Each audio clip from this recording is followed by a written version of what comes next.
Bonjour à toutes et à tous, bienvenue dans l'école du futur. Je suis ravie de vous retrouver. Au sommaire de cette émission, on ouvre avec notre focus. Réseaux sociaux, devoirs en ligne, jeux vidéo, les écrans s'invitent partout à la maison. Alors pour aider petits et grands à trouver le bon équilibre, le Clémy vous propose un nouvel épisode de sa série La famille tout écran. Autre temps fort de l'émission, c'est bien évidemment l'idée derrière la tech de Jeanne Dreyfus. Bonjour. Bonjour Lisa. Quel est le sujet de votre chronique aujourd'hui ? Eh bien, on va analyser l'impact de l'IA dans le secteur de la mode. Mannequins publicitaires clients vont voir leurs habitudes et leurs pratiques bouleversées. On va voir comment tout à l'heure. Et puis, à l'heure où les cours en ligne et les outils numériques sont le quotidien des élèves et des enseignants, les écoles sont devenues la cible privilégiée des cybercriminels. Piratage, ransomware, vol de données, le secteur de l'éducation est aujourd'hui le plus attaqué au monde et c'est l'avenir de l'apprentissage qui se joue dans cette bataille invisible. On en parle avec notre invité Adrien Merveille. Bonjour. Bonjour. Vous êtes expert en cybersécurité chez Checkpoint. On découvre tout ça ensemble dans un instant, mais d'abord place au focus.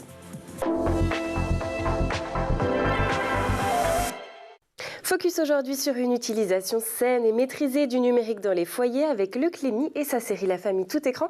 On se retrouve tout de suite après votre nouvel épisode.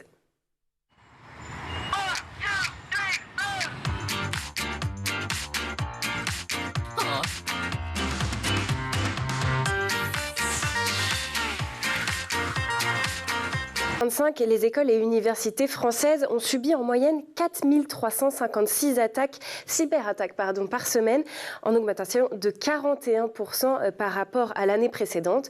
Les établissements stockent énormément de données sensibles et utilisent chaque jour des outils numériques. Alors, comment expliquer cette vulnérabilité et renforcer la protection des élèves et des enseignants face à cette nouvelle menace ? C'est tout de suite dans la première partie du talk.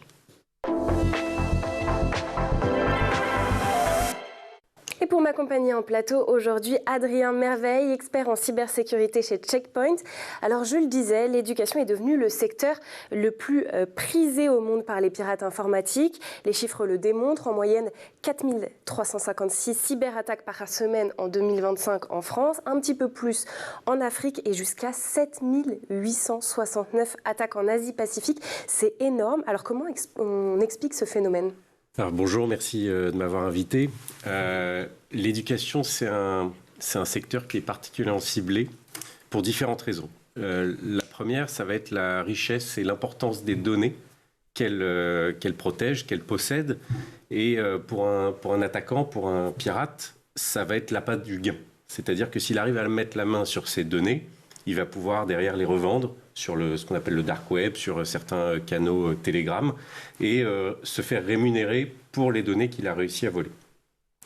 Donc on va retrouver déjà toutes les données des étudiants, donc toutes leurs données personnelles. On a vu cet été beaucoup de fuites de données de différentes entreprises françaises. Les écoles et l'éducation nationale possèdent ce type de données sur les coordonnées de leurs étudiants, les coordonnées du personnel aussi qui travaille dans ces écoles. Et donc, on peut revendre des adresses mail, des noms, des numéros de téléphone pour derrière engendrer certaines campagnes de phishing. C'est-à-dire que les hackers vont essayer de cibler des personnes comme probablement des SMS qu'on reçoit tous sur des colis qui ne rentrent pas dans nos boîtes aux lettres. Voilà, donc ces bases de noms servent derrière à engendrer d'autres attaques. Mais dans les écoles, vous avez aussi d'autres éléments. Vous avez déjà certaines écoles qui font de la recherche. Donc, il y a des informations importantes sur le résultat de ces recherches. Sur les brevets potentiels. Exactement. Vous avez du financement aussi. Et puis, vous avez certaines écoles qui coûtent aussi cher. Et donc, il y a aussi beaucoup d'échanges d'argent. Donc, pour des hackers, cette cible, elle est privilégiée parce qu'il y a un gain. On peut comparer ça aussi peut-être un peu au secteur hospitalier. Oui, c'est ce que j'allais vous demander. Les données de santé qui sont extrêmement chères à la revente. Oui, c'est justement en comparaison de ces autres secteurs que sont la santé ou même aussi les petites entreprises qui sont particulièrement vulnérables. Est-ce que 4 000 à 8 000 attaques sur le système de l'éducation, c'est beaucoup finalement ? Alors oui, c'est beaucoup. Ce chiffre, il est mesuré. Donc moi, je travaille pour une société qui fabrique des solutions de cybersécurité. Et en fait, on a une certaine forme d'intelligence où les solutions qu'on vend interrogent cette intelligence pour savoir si un composant est malveillant ou pas. pour savoir si on le laisse passer ou si on le bloque. Et en fait, on mesure le nombre d'interrogations et le pourcentage et le nombre de ces interrogations qui sont vraiment des composants malveillants. Et on arrive à sortir par secteur et par pays des chiffres comme celui que vous avez annoncé. Vous savez ce qu'ils vont chercher? On sait ce qu'ils vont chercher. Après, ce nombre-là, ce ne sont pas bien sûr des attaques réussies. C'est des composants malveillants qu'on a vu passer dans les flux, si vous voulez. Ça peut être un mail de phishing, ça peut être une tentative d'exploitation de faiblesse d'une infrastructure, ça peut être énormément de choses. Juste combien de ratés pour combien de réussites? Alors ça, j'ai pas le chiffre en tête, mais il est minime. Le nombre d'attaques réussies, en général, ça finit dans la presse. On a eu ce week-end un impact européen sur les aéroports. Vous voyez le genre de dégâts que ça peut causer.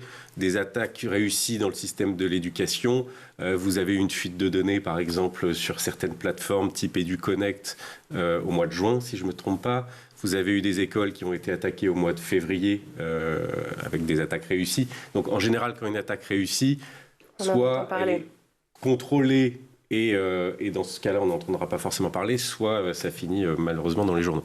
Et est-ce qu'on sait d'où viennent la majorité de ces attaques? Est-ce que ça se fait plutôt à un niveau international ou plutôt au niveau national? Alors, les cyberattaques, en général, ça va être systématiquement de l'international. La question qu'on pourrait se poser, c'est pourquoi les pirates, quels sont les profils des pirates qui vont cibler ce type ce secteur de l'éducation. L'appât du gain, c'est la principale motivation. Donc le résultat, c'est que vous allez retrouver beaucoup de groupes qui vont tenter, dont la principale motivation, c'est la rémunération.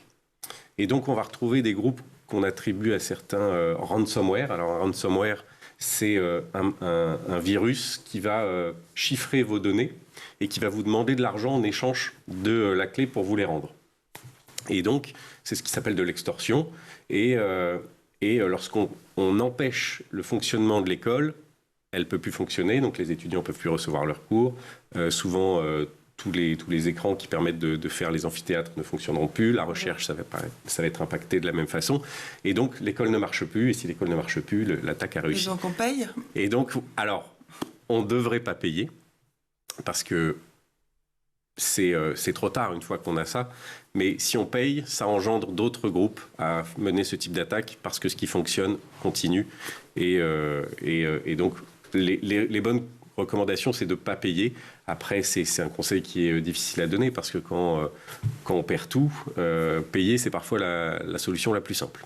On y reviendra sur ces questions des rançons. Mais la semaine passée, nous avons eu le plaisir de recevoir l'un de vos homologues avec qui nous avons fait un focus spécialement sur les établissements d'enseignement supérieur, particulièrement sensibles, vous l'avez dit, parce qu'ils abritent des travaux, potentiellement des brevets. Là, on parle d'éducation au sens large. Alors, est-ce que tous les établissements sont touchés de la même manière ou bien les cybercriminels ciblent différemment, par exemple, les collèges, les lycées, les universités ? Il va y avoir des spécificités, surtout sur les cibles. Vous pouvez catégoriser les cyberattaques en deux catégories. Vous avez ceux qui vont envoyer énormément d'appâts en espérant qu'il y en ait un qui morde. Et à ce moment-là, quand ça arrive, ce n'est pas forcément très ciblé. C'est-à-dire que la victime n'a pas été particulièrement ciblée par le pirate.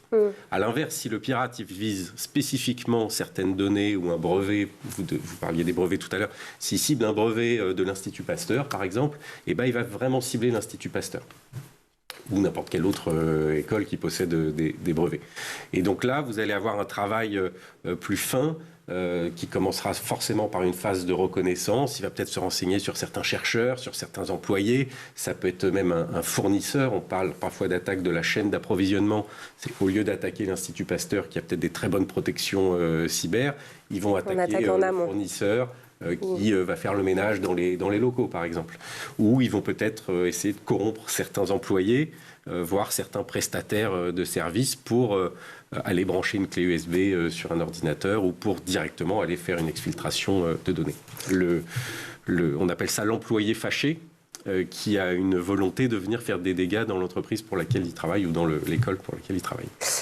Autre menace, c'est aussi celle de l'IA, bien évidemment, qui devient de plus en plus importante au fil des années.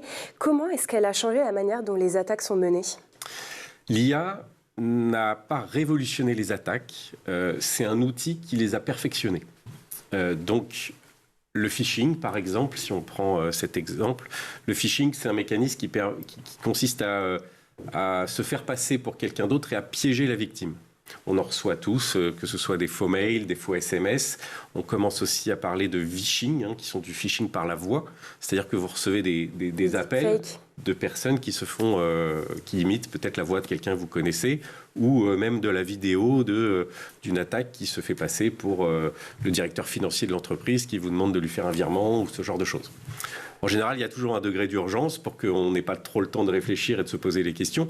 Mais voilà, il y en a de plus en plus. Et l'intelligence artificielle a profondément amélioré les attaques de ce type-là. Alors, on pense bien sûr à la vidéo, à la voix, parce que c'est généré grâce à de l'intelligence artificielle, mais aussi sur les emails, puisqu'on avait l'habitude de recevoir des emails avec des fautes d'orthographe, avec des erreurs de grammaire. Maintenant, grâce à l'intelligence artificielle, on n'a plus ces erreurs-là. Les textes sont parfaits et on arrive même à faire des emails de phishing dans des langues qui n'étaient pas tellement ciblées avant parce que pas très répandues. Donc, grâce à l'intelligence artificielle, ça ouvre des portes pour les attaquants, aussi bien sûr pour ceux qui sont du côté de la défense, mais peut-être qu'on en parlera après.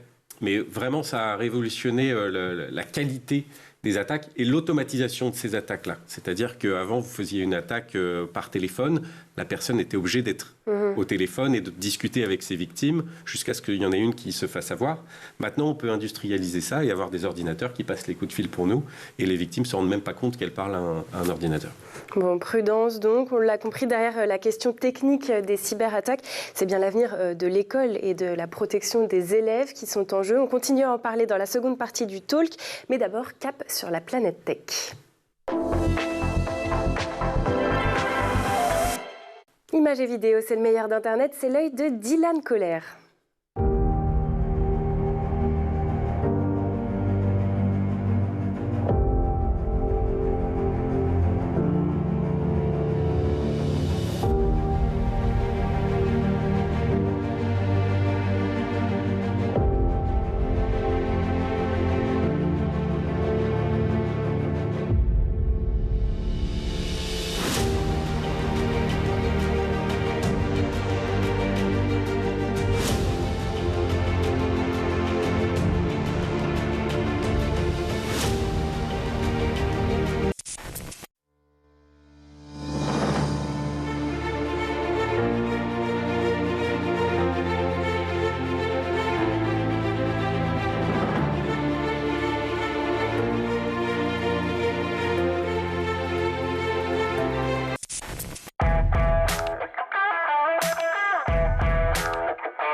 Et nous voilà de retour sur le plateau de l'École du Futur, toujours en compagnie de mon invité Adrien Merveille, expert en cybersécurité chez Checkpoint. On continue nos discussions dans un instant, mais d'abord place à la chronique de Jeanne Dreyfus qui a une idée derrière la tech. Jeanne, l'intelligence artificielle n'est plus un simple buzzword dans l'industrie de la mode. Des avatars 3D aux essayages virtuels, elle redéfinit la création, la communication et surtout l'expérience client. Vous avez sélectionné pour nous les exemples les plus significatifs dans le domaine. Absolument, on observe en 2025 une course aux innovations technologiques dans tout le secteur de la mode. Ralph Lauren, Max Mara, Zalando figurent parmi les utilisateurs. Par exemple, pour ce qui est de Ralph Lauren, le lancement de Ask Ralph a fait du bruit début septembre. Il s'agit d'un personnel shopper boosté à l'IA. On lui demande « Je cherche une tenue élégante pour une soirée estivale où je risque de croiser mon ex-mari et pire sa mère ». Bref, le Ralph virtuel vous sortira la tenue qu'il vous faut, petite robe bleue, décolleté pas trop prononcé. Et l'intérêt, en fait, c'est une pipeline technologique qui va de l'achat évidemment d'une tenue complète sur le site Ralph Lauren exclusivement, mais aussi l'apprentissage du goût du client afin d'affiner en permanence et au fur et à mesure ses propositions. Donc une expérience client beaucoup plus personnalisée et surtout interactive. Et des assistants de plus en plus utiles au quotidien. Si on prend un autre exemple, sorti en septembre de cette année, une application qui s'appelle Alta et qui risque en effet de changer beaucoup de choses dans votre quotidien.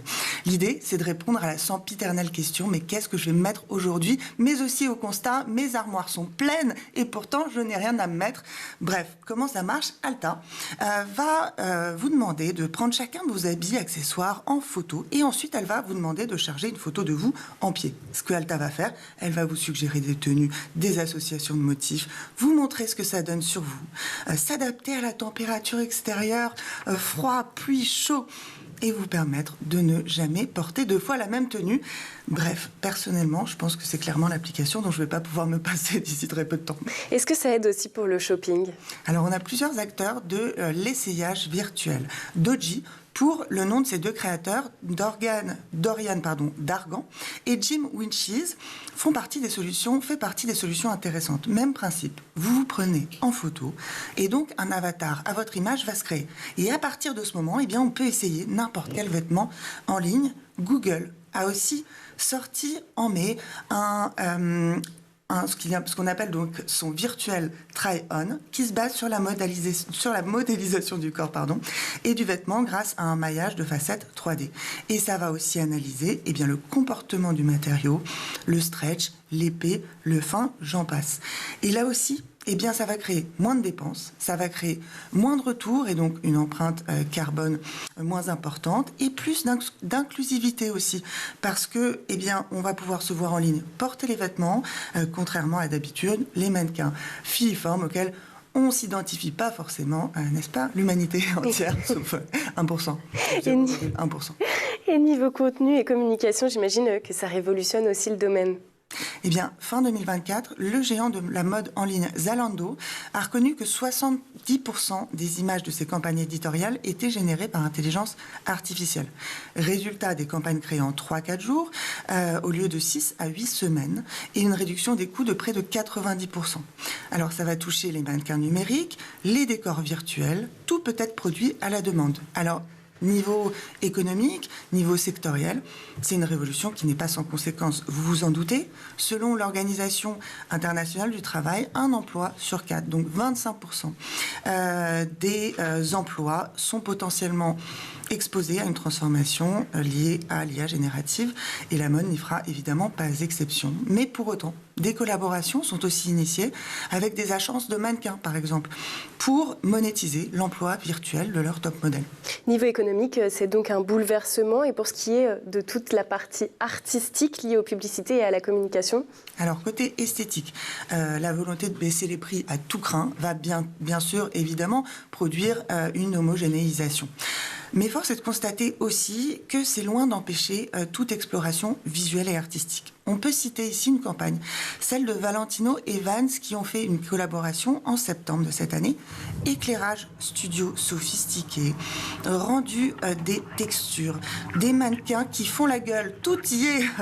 On va retrouver dans un instant sur cette vidéo le rouge iconique de Valentino, celui qui est utilisé pour la première collection de 59 de Valentino, les motifs de skate californien de Vans.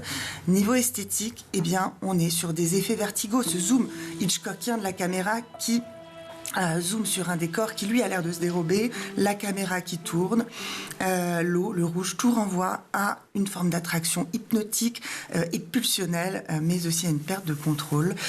Bref, comme l'arrivée du parlant, comme l'arrivée de la couleur, comme l'arrivée du numérique en leur temps, eh bien, l'IA peut être utilisée à bon escient. On l'a vu ici, quand l'exigence esthétique s'y mêle. Il faudra donc, comme toujours, séparer le bon grain du livret. Bon, après ça, difficile de douter, l'IA est prête à nous rhabiller pour l'automne. Merci beaucoup, Jeanne Dreyfus, pour cette chronique. On poursuit nos discussions dans la seconde partie du Talk. L'éducation est devenue l'un des secteurs les plus exposés aux cyberattaques et en première partie d'émission, nous avons évoqué les causes et les conséquences de ces vulnérabilités avec mon invité Adrien Merveille, expert en cybersécurité chez Checkpoint. Pendant la pause, on a un petit peu échangé et vous m'avez indiqué qu'il y avait aussi d'autres raisons que le motif financier pour ces cyberattaques. Vous m'avez parlé d'idéologie. Vous nous en dites un petit peu plus ? Tout à fait. Alors même si dans le secteur de l'éducation, le premier motif, c'est l'appât du gain, comme on en a parlé tout à l'heure, il y a un autre profil d'attaqueurs qui va être les groupes idéologiques. Je pense que c'est relativement médiatisé. On est, depuis l'invasion de la Russie en Ukraine, dans ce qu'on appelle une cyberguerre. C'est-à-dire que pour les conflits majeurs qui sont en cours, vous avez deux camps cyber qui se distinguent et qui attaquent les pays de l'autre camp. Si vous voulez mesurer un petit peu ça, dès que vous avez des annonces présidentielles en faveur d'un camp, en général, l'autre camp va engendrer une série de cyberattaques qui sont principalement des interruptions de service, c'est-à-dire qu'ils vont bloquer un service pendant quelques minutes, voire quelques heures, pour porter atteinte et revendiquer, bien sûr, l'attaque et se faire une certaine notoriété. Donc c'est ce que j'appelle l'idéologie, et l'éducation représente quand même un fondamental pour un pays. Donc des groupes qui seraient affiliés à des pays ennemis, entre guillemets, de la France, auraient pour cible privilégiée ce secteur-là pour porter atteinte aux fondamentaux du pays. Effectivement, ils auraient tout intérêt à le faire pour diffuser leur idéologie.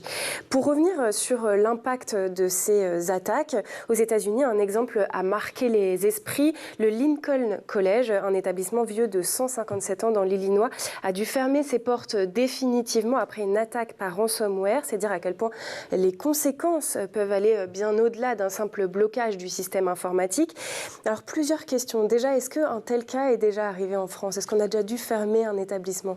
Alors, un établissement scolaire, pas à ma connaissance. En revanche, il y a beaucoup d'entreprises qui ont fait faillite suite à des attaques de type ransomware, puisqu'on perd tout, on perd ses données clients, on perd sa production lorsqu'on fabrique des choses et qu'on a une usine, par exemple. Si tout s'arrête, l'entreprise s'arrête et l'argent ne rentre plus, et donc parfois la société arrive à la faillite, tout à fait. Alors on l'a évoqué aussi rapidement en première partie d'émission, mais est-ce que ces rançons, il faut les payer, ou est-ce que ça va précipiter justement les établissements dans un gouffre? Alors c'est très difficile à donner comme conseil, mais non, il ne faut pas les payer.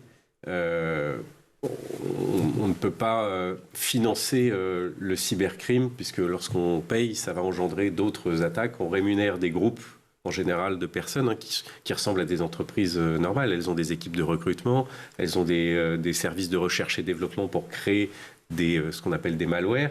Et il y a des équipes qui vont être à l'attaque, il y a des négociateurs pour gérer tout ce qui va être négociation de la rémunération et du paiement de la rançon. C'est vraiment des groupes qui sont très structurés. Et donc, si on rémunère ces groupes-là, forcément, ça va les aider à se développer et à engendrer d'autres attaques. Donc, la bonne réponse, c'est non. Et après, il existe des mesures préventives. Il existe aussi des équipes qui sont là pour aider les victimes à se remettre de ce type d'attaque, que ce soit pour nettoyer tout le réseau de ce qui pourrait rester. ou que ce soit pour aider à reconstruire derrière. Et puis j'imagine aussi que vis-à-vis des rançons, on n'a pas toujours la certitude qu'une fois l'argent envoyé, on puisse récupérer ces données. Exactement. Toutes les victimes qui ont payé des rançons n'ont pas toujours eu matière pour débloquer la situation. Alors on l'a compris, le secteur de l'éducation est particulièrement fragile dans sa structure, mais est-ce que c'est une question de budget, de formation, de priorité politique ? C'est en partie une question de budget. C'est pas le secteur qui a le plus de budget pour investir en cybersécurité, et pourtant c'est essentiel. Mais il n'y a pas que le budget. Je pense que tout ce qui est sensibilisation à la cyber est très important, et pourquoi pas intégrer dans chaque cursus, peu importe la spécialisation des étudiants, mais intégrer une sensibilisation cyber. Par exemple, moi j'ai fait des études plutôt techniques, j'avais des cours de droit qui ne me passionnaient pas spécialement, mais qui étaient quand même là. Pourquoi on ne mettrait pas des cours de sensibilisation à la cybersécurité dans chaque cursus scolaire pour aider à former les utilisateurs des solutions qui sont fournies par les écoles, et pour éviter justement de faire des mauvais clics ou de faire des mauvaises actions qui vont engendrer des cyberattaques. Alors justement, l'État s'est saisi de ce sujet de la cybersécurité, et d'ailleurs pas qu'à l'échelle de l'éducation, quoique après plusieurs attaques, notamment très médiatisées contre le CNED ou certains rectorats, il y a eu, il y a quelques années, une annonce par le ministère d'un plan cybersécurité pour l'éducation nationale. Est-ce que ces dispositifs sont déjà visibles ou efficaces, ou est-ce que c'est encore trop inégalement déployé ? Alors honnêtement, je ne saurais pas vous dire. Je ne mesure pas les résultats de ce plan. Après, c'est vrai qu'il y a des budgets qui sont en général en croissance dans tous les secteurs, y compris l'éducation. Mais il y a un deuxième aspect qu'il faut prendre en considération, c'est que vous avez beau avoir un beau budget pour vous équiper de solutions de cybersécurité, il y a aussi une question de ressources humaines. Et c'est quelque chose dont le secteur souffre, pas qu'en France d'ailleurs, partout dans le monde, mais il y a un manque de ressources compétentes pour exploiter les solutions de cybersécurité qui vont être présentes dans les écoles. Et si on n'a pas on a beau avoir la meilleure technologie en place, si on n'a pas la bonne ressource pour l'exploiter, et ben la technologie, elle va peut-être être mal configurée, ou elle va pas être déployée partout, et donc vous avez potentiellement plus de risques grâce à ça. Et c'est un des gros enjeux qu'on a en cyber, c'est comment on arrive à avoir des outils qui sont moins dépendants de la compétence humaine, et bien sûr plus d'humains capables de délivrer les services. Alors puisqu'on parle d'études à l'échelle mondiale, est-ce qu'on peut tirer des enseignements d'autres pays dans la gestion de crise, ou même en amont dans la sécurisation ? Oui, bien sûr. Il y a des groupes d'ailleurs à l'échelle de la France qui se réunissent, des groupes de RSSI, des responsables de la sécurité auxquels certains éditeurs de logiciels comme nous participent également. Et on fait des groupes de travail, des sessions de partage. Partager dans ce secteur-là, c'est particulièrement important parce que lorsqu'on se fait avoir, lorsqu'une entreprise ou une école se fait avoir, expliquer pourquoi et comment ça s'est passé permet aux autres, du coup, de se protéger de manière plus efficace. J'ai une toute petite question. Est-ce que Mac ou PC, Mac, c'est plus sécure ? Alors, quel que soit l'outil informatique que vous allez utiliser, vous allez avoir ce qu'on appelle des vulnérabilités. Et on dit beaucoup de patcher ces vulnérabilités, c'est-à-dire d'installer des correctifs. Quand vous êtes sur votre téléphone, que ce soit Google ou Apple, vous avez des mises à jour, et toujours écrit en premier dans vos mises à jour, c'est faites-le pour des raisons de sécurité. Mais vous avez beau avoir alors je déporte un tout petit peu le débat sur le smartphone, mais vous avez beau avoir un téléphone Apple, dessus vous allez avoir des applications, peut-être Facebook, peut-être Instagram, qui ne sont pas forcément construites par Apple et qui vont venir aussi avec potentiellement des vulnérabilités. Donc, il y a forcément une réponse qui va être de dire il y a moins de risques avec l'un ou avec l'autre en nombre, mais il n'y a pas zéro risque avec l'un et des risques avec l'autre. On ne le répétera jamais assez, le numérique ouvre des perspectives extraordinaires pour l'éducation, mais ce que l'on retient de cette discussion, c'est qu'il impose aussi une responsabilité majeure, celle de garantir la sécurité de nos élèves et de leurs données. Merci beaucoup, Adrien Merveille. Je le rappelle, vous êtes expert en cybersécurité chez Checkpoint. Merci d'avoir été avec nous sur ce plateau. Merci aussi à Jeanne Dreyfus pour ses chroniques. Merci aussi aux équipes en régie et à Édouard Degnaud d'avoir produit cette émission. Mais surtout, merci à vous de nous avoir suivis. On se retrouve demain dès 12h30 sur School TV. D'ici là, portez-vous bien.